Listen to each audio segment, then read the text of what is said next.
Ashley. And I'm Brady. And we are the Cinema Twins, broadcasting live from Georgia College on WGUR 95.3 The Noise.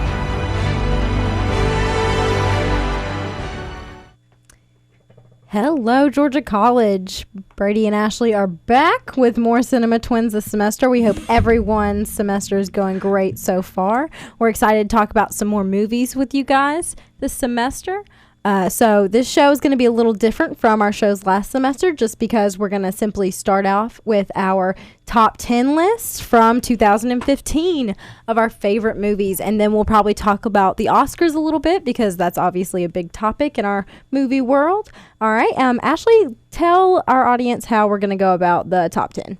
Okay, so the top 10 is simple. And, well, actually, it wasn't simple. It was really, really hard to make because it was a pretty good year in movies. You know, we got some really good movies, some not so great ones, but it was good. So what we're gonna do is I'm gonna go with my 10 through 6, then Brady's gonna go her 10 through 6. I'm gonna go 5 through 2. Brady's gonna go 5 through 2, and then we're both gonna unveil our number ones. And I will spoiler alert. I'll say our lists are pretty different. So it's not going to be like the exact same. Even though we are twins, we have different tastes sometimes. But the lists are also very similar. I mean, there are similar movies on the list, so they're not completely different movies either. But there is some differing in opinion on where some of these movies go on our lists. I know there were a few movies this year that I thought were some of the best of the year that you didn't care for too much. So, one movie that I didn't care for. I guess that's true, but we're going to go ahead and get into our 10 through 6. All right, Ashley, go ahead with yours. What is your number 10 of 2015? Okay, so when I started off making this list, there were a few that I really, really, really wanted to get in there, and I couldn't, so I'm going to start with my honorable mentions. So my honorable mentions for 2015 were Inside Out, The Gift, Trainwreck, Everest, Room, It Follows, and this one hurt me the most, Dope. I really, really loved Dope, and I wanted to get in there so bad, but I just couldn't.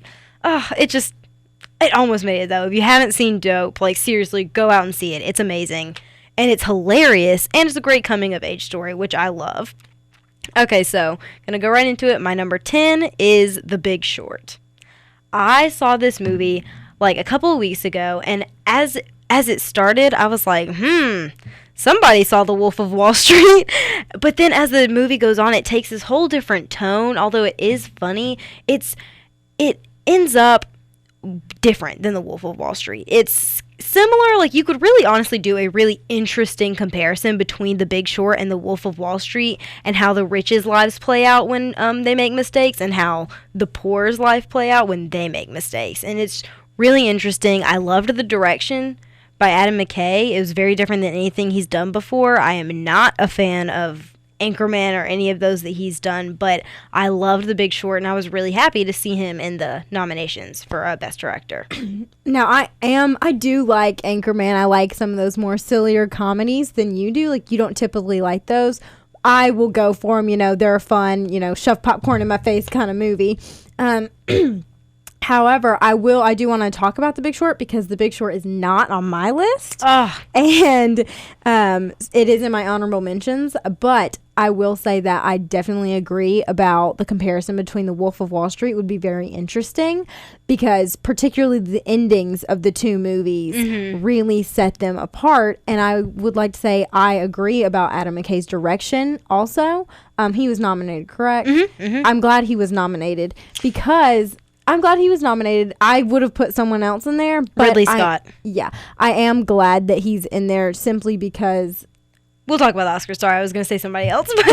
Yeah, we'll talk about the Oscars in a minute. But I do like how with his direction, he took a very hard topic to understand. That is this crazy, like, housing market and all the which goes over my head. Yes, normally, all the economics that go into it. It's hard to make that a mass appeal movie, but he was managed to do that by using pop culture references to explain them. Like, he would take something complicated, and then someone would look into the camera, break the fourth wall, and be like, here's so-and-so to explain it. And it'd be like a famous person, and they would be doing something different. Yeah, and that was one of my favorite things about it, like, because it is based off of a book called The Big Short, I think, and it's based off of the true story, obviously, and, like, I loved whenever they would look at the camera and they would go, that's not actually how it happened, but this was better for the movie, or something like that. They'll say little things like that during the film. It was so clever, and it didn't take me out of it. It, like, put me more in the film. I just really loved it, but,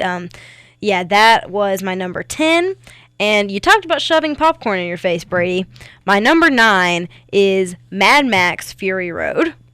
That low on your list? I know. It's the spectacle of the film was unbelievable, and nobody loves a good director more than me. And George Miller, bless you, sir. He killed it directing this movie with the eye tracing and everything that had to go into directing this film. It is insane, and I cannot believe that someone was actually able to pull it off, and I loved it so much. But for me, it's just, you gotta go substance over style, and it was missing a lot of that substance for me, even though I still loved it. So that's why it's my number 9. And I know it's on your list, so we'll get to it. I will talk about that quite a bit later, actually. So why don't you go ahead and give us your number 8? Okay, number 8, a lot of people that I've seen have been putting this a lot higher on their lists, but I just couldn't do it. Star Wars The Force Awakens for my number 8. I loved this film. I thought that J.J. Abrams he did a fantastic job, like, bringing in the new characters and, like, kind of not ushering out the old, but giving them a new spin, you know, like, and putting them in this new story, which I loved. I understand people's criticisms that it does play off of a lot of the same beats that A New Hope does, but I loved it. I thought that it needed that in order for, like, the new generation of fans who, when they're watching this, they're going to be like, oh, I need to go back and see what happened, because I know tons of people who have not seen any of the Star Wars movies that saw The Force Awakens and loved it. So I think they're really going to go back and watch it. It's going to be fantastic. I agree, and I think that structure fits with the theme of Star Wars and that movie and all the movies in general. It's the hero's journey. We actually were talking about this in one of my classes the other day, is the hero's journey is very kind of typical, but it works. It just works for stories, and it worked for A New Hope, and it worked for The Force Awakens. And I love all the new characters. Rey, Poe, Finn. I cannot wait to see the next ones with these characters. They're so great. But I guess moving on to my number 7. I went back and forth with with all of these really so much, but 7, I had to go Ex Machina. And I loved Ex Machina. I saw it in the theaters. I was one of the only people that did. I saw it at the very beginning of the year in February, and it stuck with me all year. It got under your skin, and just with the pairing of Domhnall Gleeson and Oscar Isaac, oh gosh, I just loved them. I loved Alicia Vikander in this movie. I thought that, I haven't seen The Danish Girl, but I thought she should have gotten nominated for Ex Machina. I don't know, but I need to see The Danish Girl. But this movie was unbelievable, and I loved it. The story was mind-blowing, and mind-blowing in the subtlest way. Like, yeah, you're not screaming like you're screaming internally when you are watching this film, because like you said, it gets under your skin, and honestly, it creeped me out. But I'll be talking about it more, so why don't you go ahead with your number 6. Number 6 is a movie that I don't think a lot of people saw. I saw it twice. But it's Me and Earl and the Dying Girl. I read this book whenever I heard about it when it was going through the Sundance circuit, and I read the book just to see what it was about, because I heard the movie described as The Fault in Our Stars if it was directed by Wes Anderson. And that really caught me. And I was like, oh my goodness, that sounds like something I need to see. So I read the book, loved the book. And then when the movie came out, I drug our mom to go see it. And it was beautiful. It was a love letter to film and filmmaking, and just such a sweet story with these characters that felt so authentic. Like, they feel like characters, but they feel like authentic characters and not somebody that you feel like you could be this kid walking through the high school, you know? And it was just beautifully shot. I loved this movie. So I love a coming of age. I love sad stuff. It can make me cry. Then good. So yeah, it was a fantastic movie, and I believe we've actually covered it on the Cinema Twins before. We did, but still nobody's seen it. You can go on YouTube and check out on one of our earlier episodes to hear more about me and Earl and the Dying Girl. But right now it is my turn for my 10 through 6 for top 10 movies of 2015. Now, I do have honorable mentions as well. Ashley said Inside Out. I'd like to add Creed. I think Creed was fantastic. I know Ashley hasn't gotten a chance to see Creed yet, which I'm is so mad. I love Ryan Coogler. I want to see it. It's very unfortunate. Creed is fantastic. It's directed by Ryan Coogler, who directed Fruitvale Station, which we have also discussed on an earlier episode of the Cinema Twins. Wait, Brady, let me ask you this. How do you like Rocky? Okay. Let's not go there. Anyway. She hasn't seen Rocky because she's crazy.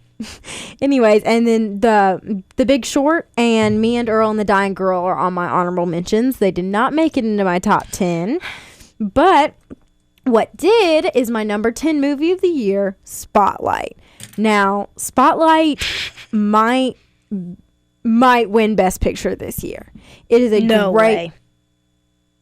great film. I loved the direction of this movie. I loved the story that it told. It's about the Boston Globe reporters who uncovered the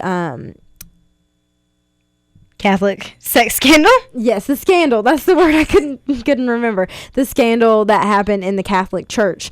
And the way that they take these characters' lives and their jobs and they show it. And it's the best representation of investigative journalism that I've seen in film. And I just think it was really important for this story to be told. And I think it did a great job with that. And I loved Spotlight. Ashley, however, saw Spotlight and didn't care for it, which blows my mind because this was a movie that I thought for sure Ashley would love. And I'm rarely mistaken on that. Okay, look, this movie made for me. It really was. I should have loved it. I don't know what it was about it. It didn't grab me like a lot of the other movies this year did. I was sitting there watching it and I was like, oh, nice editing. You know, it's very well paced, very well acted, especially by Mark Ruffalo. But I don't know what it was. It just didn't grab me. Maybe it's because journalism, I don't know. Journalism's really not my thing. And like a movie about that, I thought it would be so interesting. And I just felt like it was kind of repetitive. And I don't know. I don't know what it was about it. It was a brilliant film for like filmmaking and everything like that. And did the screenplay get nominated? I think so. Because I thought that, I mean, it was fine. I just thought it was a little dull, to be honest. Well, you know, sometimes that happens, and all films are subjective, and that's one of the best things about them, to have differing opinions and to be able to discuss those opinions, which is one of the reasons that we have this show. Mm-hmm. So, but if it wins Best Picture, I'm gonna be mad. Anyways, but I think it was a great film, and that is why it was my number 10. And Ashley, maybe that'll just be one of those movies that forever everyone talks about how great it was, and you're just one of the ones who didn't feel the same way. Yeah. Now, number 9, I believe was my number 9 was in Ashley's honorable mentions, and that is Room. Room had the best performance of the year by a female actress in Brie Larson. She was incredible. She's always incredible. We've talked about her when we discussed Short Term 12. And she makes this movie. But however, this movie is about and from the perspective of her son. It's about her and her son, and the way that she came to have her son was she was kidnapped and kept in a room And the man, did some terrible things, but she got her son out of that, and her son actually helps her escape. And the movie is about how they cope after that, and how they go through this, how they went through this horrible, the beginning of this little boy's life was just in this one room, and his discovery after that. And I thought it was so well directed in the way that when they're in the room, it makes you feel claustrophobic. And when he gets out, just the lightness and the openness, and you feel free with him, and you also feel a little uneasy because of the atmosphere and the environment that he's put in afterwards. Because it's scary not knowing anything about the world and then being thrown into it. And the little boy, Jacob Tremblay, did such a great job. And he won the Critics' Choice Award for Best Young Actor. And how cute was that speech? It was adorable. He is the cutest little boy, and he did such a great job in this movie. And it's my number 9 because I just couldn't leave it off my list. I really, really loved Room. I really did. I thought it was fantastic. When I first saw it, I'm not a big fan of that directing style with the handheld kind of close up to your face, like the whole movie. I'm not a fan of it, but the more I thought about it for this film, the more it worked. And it doesn't bother me anymore when I think back about the film. It was beautifully shot, honestly. And I just got to get that bias out of my head with that kind of style and everything.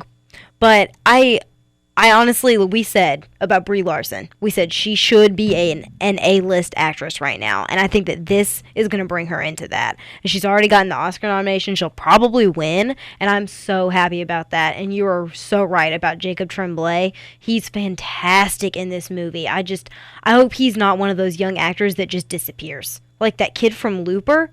Where did that kid go? He was so great in Looper. But yeah, like I said, you said it all, really. I love Room. I thought the screenplay was fantastic. It was really well written, and well realized from the book. I read like the first chapter of the book because I wanted to see kind of how it was, and it's really well adapted. And that's why it was nominated for Best Adapted Screenplay. Which we will talk about when we get to our Oscar portion of the show today. Now, my number 8 is actually the same as Ashley's number 8. My number 8 is Star Wars The Force Awakens. When I originally was looking at my list, I thought it was going to be much higher up. But as I was going through, personally, these other movies just hit me more. Because the way I look at it, this is like my list. So these are the movies that I enjoyed the most, that I got the most out of. And so I don't just look at the quality of the film when I'm looking and making my list. I look at how much I enjoyed the film and what it did for me. And so Star Wars The Force Awakens really was such a fun, incredible experience at the movies, and everyone should see it in theaters, which you still have the chance to, because it's still going strong at the box office, and everyone needs to go see it. It's had many repeat viewings. I've seen it 3 times. Yeah, it's so much fun. And like Ashley and I pretty much said everything about it. I will say that I love Kylo Ren's character. Adam Driver. Adam Driver is amazing as Kylo Ren, as this kind of whiny villain, but with more depth than you're used to seeing from villains typically. Mm-hmm. He has much more to his story, and I'm very excited to learn more about it as we go into the next 2 films. Me too. And if you have not seen the Undercover Boss skit that SNL did with Adam Driver, oh my gosh, go watch it. It is hilarious. It is so funny. It's Adam Driver as Kylo Ren going undercover as Matt. The technician. Hi, I'm Matt. He's like a technician on the Starkiller base, and it is so funny. Everybody should definitely go watch it. Now, my number 7 is Sicario. And Sicario is directed by one of my favorite directors, Denis Villeneuve. And he'll be directing the Blade Runner sequel soon with Ryan Gosling. That'll be, I think that's supposed to start filming in June or July, one of those. I think it's July. Yeah, so that'll be, I cannot wait to see what he does in that world. But Sicario was definitely we've talked about it in depth on the Cinema Twins before, so I'm not going to go into it too much, but it's definitely like my least favorite out of Denis Villeneuve's films that I've seen, but it still grabbed me so much. I'm sad that Benicio del Toro is not getting more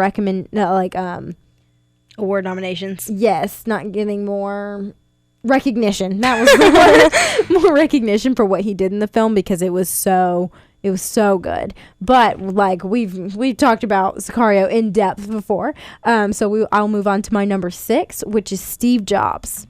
Steve Jobs, we have also talked about in depth, so won't go too much into it, but the screenplay is electric. It is amazing. I'm shocked it was not nominated. We're taking away all our Oscar portion talk and during our top 10, but it was incredible. Michael Fassbender might take the Oscar from Leonardo DiCaprio. I'd say it's going to be one of them, but he might take it because of Steve Jobs. All right, so that was our 10 through 6. Quick recap. Mine was number 10, Spotlight. Number 9, Room. Number 8, Star Wars The Force Awakens. Number 7, Sicario. And number 6, Steve Jobs. And mine was number 10, The Big Short. 9, Mad Max Fury Road. 8, Star Wars The Force Awakens. 7, Ex Machina. And 6, Me and Earl and the Dying Girl. All right, and now we're down to the top 5. These are the very best of the best movies of the year. Ashley, what is your 5th best movie of 2015? Well, Brady, you just mentioned it. Sicario. That movie, it grabbed me and it did not let me go for the whole film. And I heard a lot of people saying it was slow. I don't get that. I thought Spotlight was slow. Well, there's a difference between slow and boring. Slow is a slow burn, but it's well paced, which I think Spotlight is. Spotlight was. I think Sicario is as well. It's slow burn, but well paced and well realized. But Sicario grabbed my heart in its dead cold hands and wouldn't let it go, because this is a very, like we said, we've talked about it, such an intense movie, and just, it really makes you want to take a shower, but it's just so good. So that was my number 5. And my number 4, I saw it 2 times in the theaters. I am so glad that I just got it on Blu-ray. The Martian. It was one of the best times I had at the theaters all year. We also did an episode on The Martian. It was actually our first episode, if anybody wants to go check that out. Plugs, and more plugs. It was just so great. It was fun. It was probably the second funnest, the second most fun movie this year, right behind Star Wars, just because Star Wars has that nostalgia and all that. But it was just a great movie. The screenplay was fantastic, written by Drew Goddard. I loved it. So yeah, The Martian is my number 4. And my number 3, actually, it was your, I believe, 6. My number 3 is Steve Jobs, because Aaron Sorkin, he is a freight train of a screenwriter. He just goes in there and he writes his little heart out, and it gets me every single time. There is not a movie I have seen written by Aaron Sorkin that I have not clung to and loved so much. It's unbelievably fast-paced, and nothing really happens. I mean, things happen, obviously, but you're just going through it and just following this guy, and I loved the way it was shot and everything. It was just a fantastic movie. I agree. And so, if you didn't see it in theaters, because Steve Jobs wasn't in theaters very long, definitely check it out when it comes to Redbox or Netflix, or take the leap and buy it, because I know I'll be buying it. I'll probably buy like 6 copies, just cause. Hand them out to people on the street just so people can see this movie. All right. What's your number 2, Ashley? My number 2 is The Hateful Eight. We saw it on Christmas. We both loved it. I cannot understand why it would not get nominated for Best Screenplay. Why the what was I about to say? Why the critical reception wasn't as good for this one. I loved it, and all the critics were like, it's not Tarantino's best. I was just actually on another podcast called Top 5 Saturday Lives. If y'all want to go check that out, it's on YouTube with some great other guys who love talking about movies, Chase Lee and Brian Sudfield. They're awesome, and I was on there, and it was my number 2, Tarantino, of all time. I loved The Hateful Eight, and there's only one movie that really could beat it out. So, yeah. That's true. I definitely agree. All right, and now now I'll go into my 5 through 2. Similar-ish. I have a few that were in your 10 through 6, actually. My number 5 is The Martian. We've said pretty much all we can say about The Martian. Just a really great, fun movie. And a comedy, apparently, according to the Golden Globes, which is absolutely ridiculous. That movie's not a comedy. It has comedic tones. It's funny, though. It is funny, but it's not a comedy. It should not have been in that category. No. It was like they took the movies that were like second string and we're like, let's throw those in the comedy category. Joy is in the comedy category, and Joy was not a comedy in any way, shape, or form. I wouldn't even call The Martian second string, though. Like, I loved agree, it. but I mean, through the Golden Globes, through their eyes, like that's how I feel they were looking at it. They were like, well, we're not going to give it an award above like The Revenant, so we'll throw it in comedy so we can give it an award. Well, hopefully the Oscars feel differently. Yes. But my number 4 is actually The Revenant. Number 4. Yes, I see Ashley's face giving me some odd looks right now.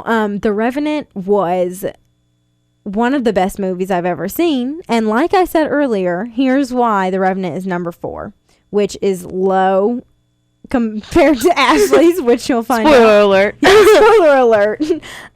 But The Revenant was the most beautiful movie. It's one of the most beautiful movies I've ever seen. It's one of the best made movies I've ever seen. However, it is not my favorite. I didn't love it as much as I loved and enjoyed sitting in the theater and watching my 3 through 1. I loved it. I think that it should win Best Picture because I believe it is the best movie of this year. However, it's not my favorite movie of this year, so it's not up there on my list. But it is number 4, so it is one of the best of the best. Moving on to number 3, which is Ex Machina.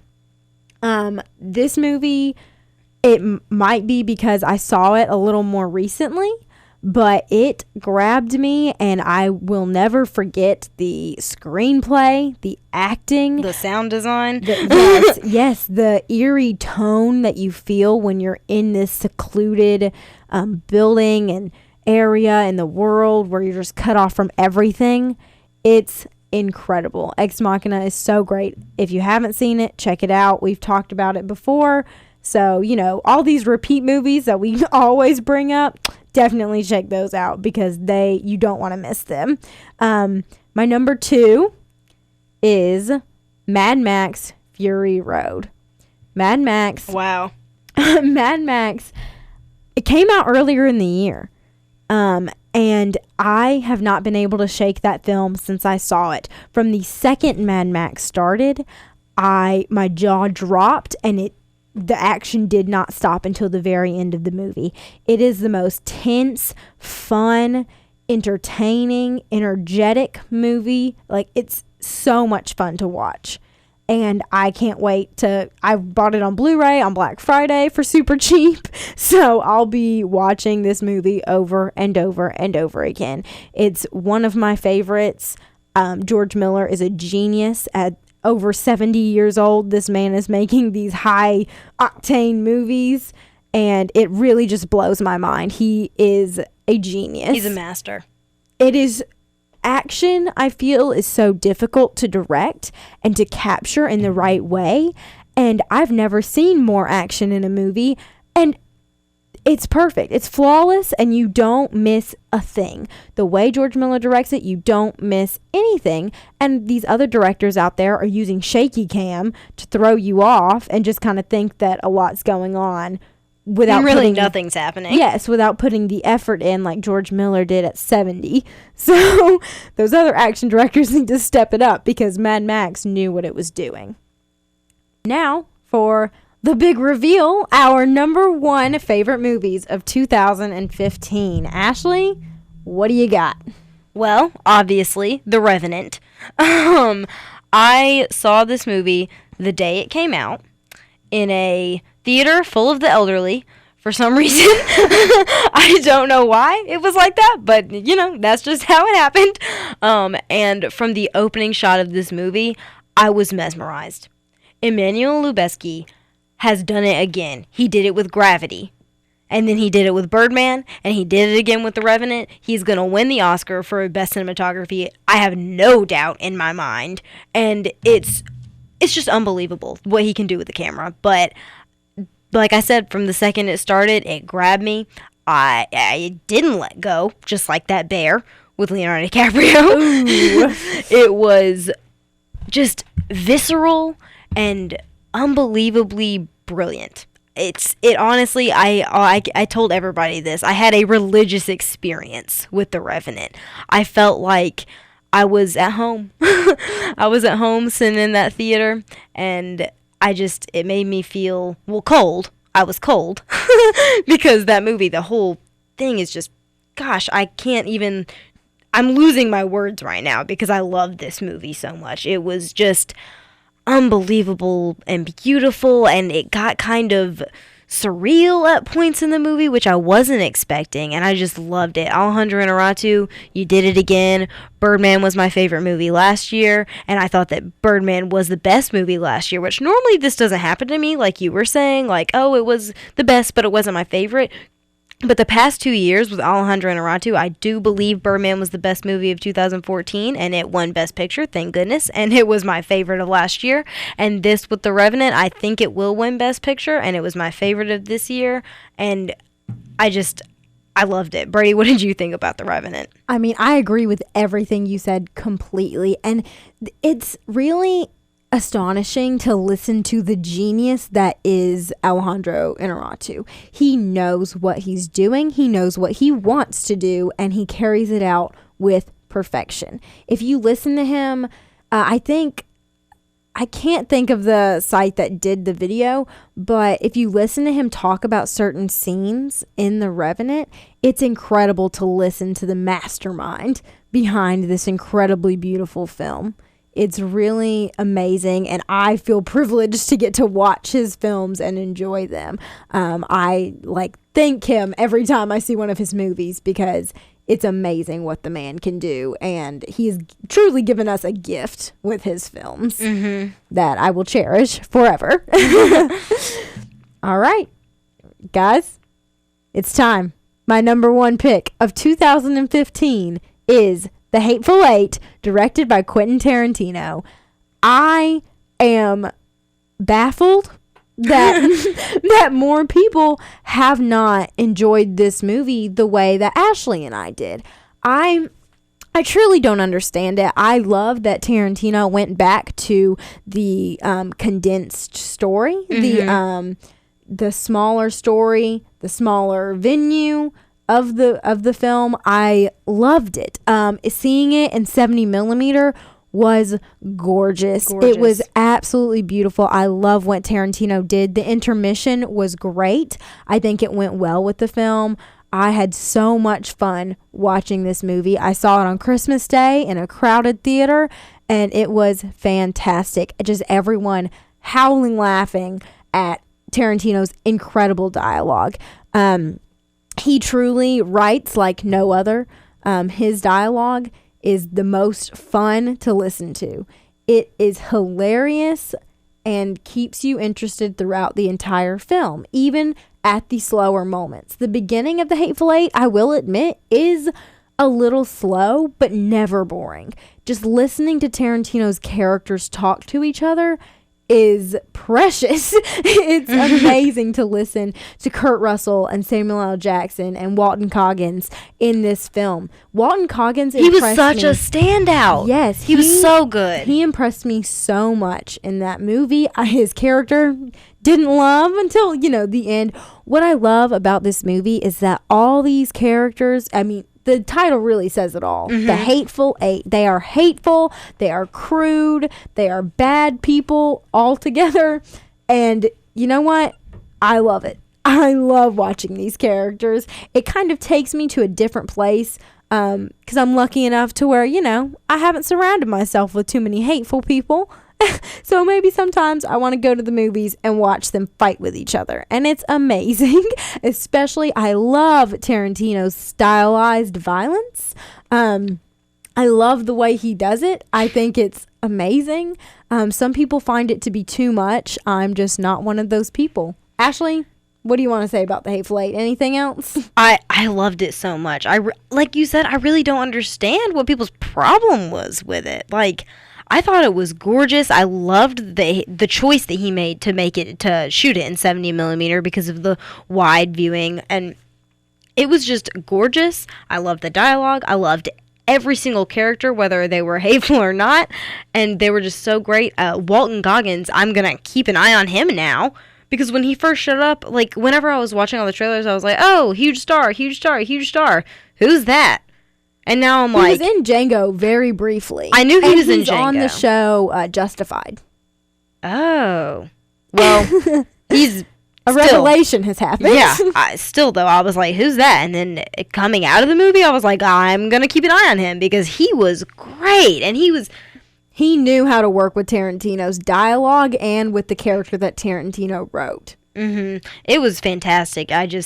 We really can't say any more about The Hateful Eight because it's unbelievable. It's something you've got to experience for yourself. I think with time, people are going to warm up to it more. I think they're going to realize how timeless these characters actually are going to be. Yes, I think so too. I definitely agree because what I hear from a lot of people is that, oh, it wasn't as good as Tarantino's other movies, but then they don't say anything else about it. Like, no one's really discussed it in a greater length for me to understand why it's not resonating with the audience and with critics the way Django and some of his other films did.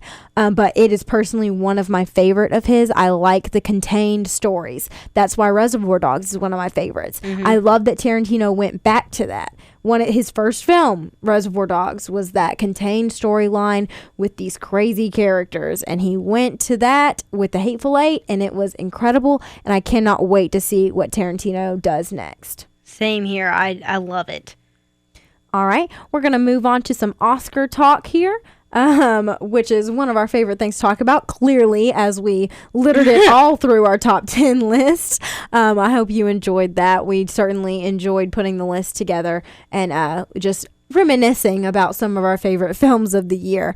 Now, I'm going to run through some of the nominations for this year's 2016 Oscars.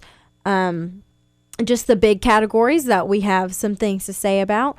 All right, for Best Actress in a Supporting Role, we have Jennifer Jason Leigh for The Hateful Eight, Rooney Mara for Carol, Rachel McAdams in Spotlight, Alicia Vikander in The Danish Girl, and Kate Winslet in Steve Jobs. Ashley, what stands out to you here? Kate Winslet. She blew me away in Steve Jobs. Her character, the movie wouldn't have been the same without her there as that rock. And her performance was unbelievable. The second I stepped out of the movie, I was like, Kate Winslet's going to win the Oscar. However, I must say, I have not seen Carol. I have not seen The Danish Girl. I don't understand why Rachel McAdams is on this list, to be honest. I disagree. I think that... Okay, this is a long shot, but I think that, oh my gosh, what is her name? And oh my goodness. Well, while you're trying to think of it, I think that Rachel McAdams does deserve the nomination. I think she did a great job portraying her character in Spotlight. I think it was a great performance matched with the great directing and the great performances of the ensemble cast. I think the reason you're having a hard time seeing it is because it's such an ensemble piece that it's hard to look at one performance aside from Mark Ruffalo's, because Mark Ruffalo was great. But it's harder to look at just Rachel McAdams and say, oh, well, she was standout because it was such an ensemble piece for the cast to work together. It was Rachel Cook, but she would be leading actress. So for me and her on The Dying Girl. Oh, okay. I was like, who's that? Because that's the name of a girl we went to high school with. Oh yeah, that So is weird. I was like, who is that? Yeah. She was. Oh God, that's not her name. Olivia Cook. Olivia Cook. Sorry, Rachel. Olivia Cook for Mean Girl and the Dying Girl. I thought that she was great, but actually she probably would have been leading, I think. But anyways, I don't know. Spotlight obviously didn't hit me. Well, for best actor in a supporting role, we have Christian Bale for The Big Short, Tom Hardy for The Revenant, Mark Ruffalo for Spotlight, Mark Rylance for Bridge of Spies, and Sylvester Stallone for Creed. Now, I will come out right off the bat and say that I think this is the most stacked category of the Oscars this year. Ashley, what do you think? I agree. I would agree had I seen Creed, Bridge of Spies, or okay, yeah, that's it. Oh, just Creed and Bridge of Spies. Okay, well, I guess it's not that bad. But honestly, as much as I have been hating on Spotlight right now, I really hope Mark Ruffalo wins. He was my favorite part of Spotlight, and I thought he really stood out in that stacked ensemble cast, like you were just talking about. I really appreciated his performance, and while I would love to see Tom Hardy walk away with it too, I don't know, there's just something about Mark Ruffalo in that movie that just hit me in a way. Even though Tom Hardy killed it in The Revenant, he was also obviously fantastic. You know, I agree. I wouldn't be mad with any of these choices. I haven't seen Bridge of Spies, but I've heard Mark Rylance is the standout in that film. I agree that Mark Ruffalo was definitely the standout in the ensemble cast of Spotlight, just because I think his character had a little more to do. A little more active dialogue, which he pulled off very well, and so I think that he definitely deserves this nomination, 100%. And if he gets the win, I think he deserves that as well. Tom Hardy, though, is the one that I'm really looking at, because I thought that his performance in The Revenant was so great that it was right up there with Leonardo DiCaprio's performance, if not better. He might have outshined Leonardo DiCaprio a little bit in this film, which I think might hurt DiCaprio's chances of the Oscar because of how great Tom Hardy was in the movie as this villainous character. I get people saying that, I understand, but honestly, we saw it with Martin Scorsese in the 2007 Oscars, I believe, when with The Departed, he won for The Departed, which I think he totally deserved anyways, but a lot of people say that I don't know, it was kind of like a sorry, you didn't win for all the other times we've nominated you, and I honestly think that might be what happens with Leonardo DiCaprio in this movie, because I don't think that The Revenant's his best performance. I think The Wolf of Wall Street was his best performance. I do as well. I 100% agree with what you're saying, that when Martin Scorsese won for Best Director for The Departed, just wanted to make that clear, just in case someone thought you were talking about Leonardo DiCaprio, because he is in The Departed. Oh, my bad. Yeah, but Martin Scorsese won Best Director for The Departed, and everyone thought that it was kind of like, yes, obviously you did a fantastic job directing The Departed, but we're also giving you this Oscar because of the amazing movies that you've made before this that you didn't win for. And so I could definitely see how DiCaprio would win for The Revenant this year because of that, because I agree The Wolf of Wall Street has been his best performance, but the lengths that he went to, this man gives 100% every time, and we will talk more about him when we get to the leading role category, but right now we're going to talk about the actresses in a leading role. And for this we have Cate Blanchett for Carol, Brie Larson for Room, Jennifer Lawrence in Joy, Charlotte Rampling in 45 Years, and Saoirse Ronan in Brooklyn. Ashley, I can imagine you probably don't have a lot to say about this category, considering you've only seen Room. Brie Larson rocks. I really hope she wins. Good job, Ashley. I actually agree with that exactly. Brie Larson, I definitely think, actually, I should go ahead and say I've only seen 3 of these films. I haven't seen 45 Years or Carol. I plan on seeing Carol definitely before the Oscars. However, I think this is Brie Larson's year. If it goes to Cate Blanchett, I'll be a little upset just because I feel like the Oscars love her. Every time she does something, they're just like, here you go. I mean, she's a top-notch actress. She's incredible. But I really think Brie Larson deserves it this year for what she did in Room. The emotion that she had to put forth onto this screen is incredible. Saoirse Ronan for Brooklyn would be my number 2, my runner-up. I loved Brooklyn. A lot of people thought it was slow, I guess, but I loved it. I thought it was a great little love story, and a story about what you have to do and like how you have to cope when you leave your home, and on such a large scale that Brooklyn was. I thought it was such a fantastic performance by Saoirse Ronan. Jennifer Lawrence, I love her. She's one of my favorite actresses. However, I can say I don't completely understand why she's on here, but that might just, her performance was incredible, and I guess the performance deserves the nomination, but the movie just didn't hit with me right, so I feel like maybe that might be hampering my judgment on her performance, which is no fault of hers. But we will move on to actor in a leading role, which we have Bryan Cranston in Trumbo, Matt Damon in The Martian, Leonardo DiCaprio in The Revenant, Michael Fassbender for Steve Jobs, and Eddie Redmayne in The Danish Girl. Ashley, why don't you lead us off with this one? Honestly, like I was just saying, I think it's DiCaprio's year. Even though I would not be mad with Michael Fassbender. I have not seen Trumbo or The Danish Girl, but I think I've heard that like Trumbo, it was kind of a surprise that Bryan Cranston got in there, but I think he's a great actor, so good for him. I haven't seen the movie, want to soon. Eddie Redmayne, I've heard some stirrings about him, but it's really hard to hit that back to back for actors. Like It really is, especially in the same category. And I think that from what I've been hearing and from the buzz and everything, I would say it's a 2-man race between DiCaprio and Fassbender. I'm really glad that Matt Damon was in there, though, because he carried that film. Me too. You really have to be a great actor to carry a film where you're on a planet by yourself. Yeah, so I'm glad Matt Damon's in there. I think it's DiCaprio's year. I hope it's DiCaprio's year. I think he really deserves it.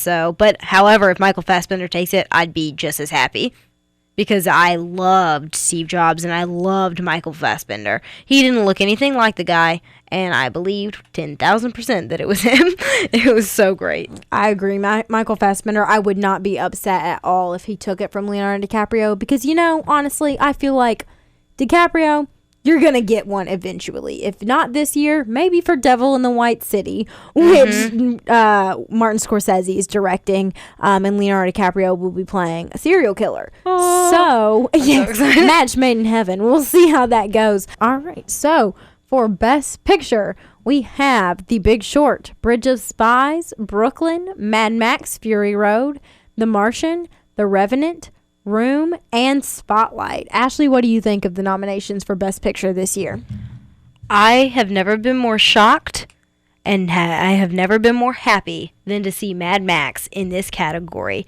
A few of our friends were like, oh, do you think Mad Max will get nominated for Best Picture? And I said, there is no way.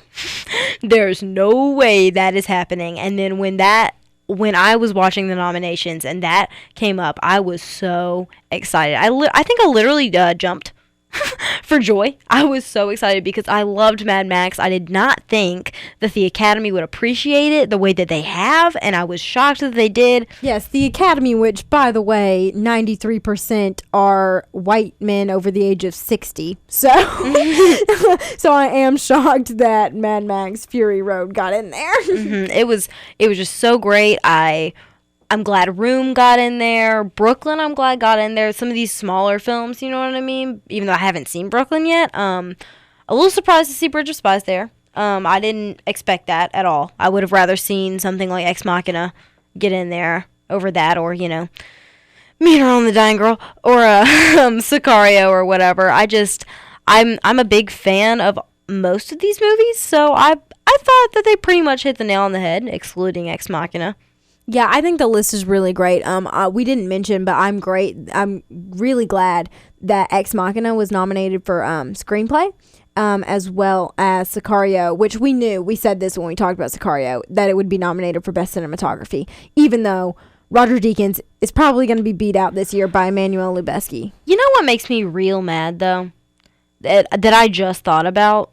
That Denis Villeneuve was not nominated for Best Director. Yeah, when they have those 5 slots, it's really difficult. Like, even though I said I liked Adam McKay, like, yeah, I liked Adam McKay, but he's not Denis Villeneuve. Yes, I definitely would have put Denis Villeneuve in there before Adam McKay as well. I'm, like you said, same sentiment with Mad Max Fury Road. I'm ecstatic and shocked. The same amount ecstatic and shocked that it got in there, but I could not be happier with it. It won't win, but The Revenant. I think it'll go to The Revenant or Spotlight. But I really want it to be The Revenant. This is like the same thing that it was with me last year with Birdman and Boyhood. Wasn't a fan of Boyhood. Not a huge fan of Spotlight. I acknowledge it was a brilliant film, but not my favorite of the year. And I don't think it was the best of the year. I think The Revenant was the best film. I'm a little worried because of a little bit of the surreal qualities that The Revenant had, but honestly, I think the Academy's eating it up right now. And I ate it up. I loved it. I think The Revenant deserves to win, and I think that it will win.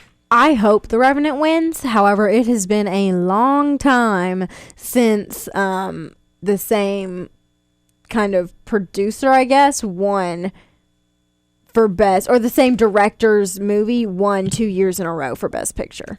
I think he could do it, though, because The Revenant and Birdman, they were both so unbelievably they were films, they were meant That to be they were. films. So, shut up, Brady. But it was just, I loved those movies, and I really think The Revenant's going to take it. And if not The Revenant, I would honestly love to see Mad Max get it if some miracle happened.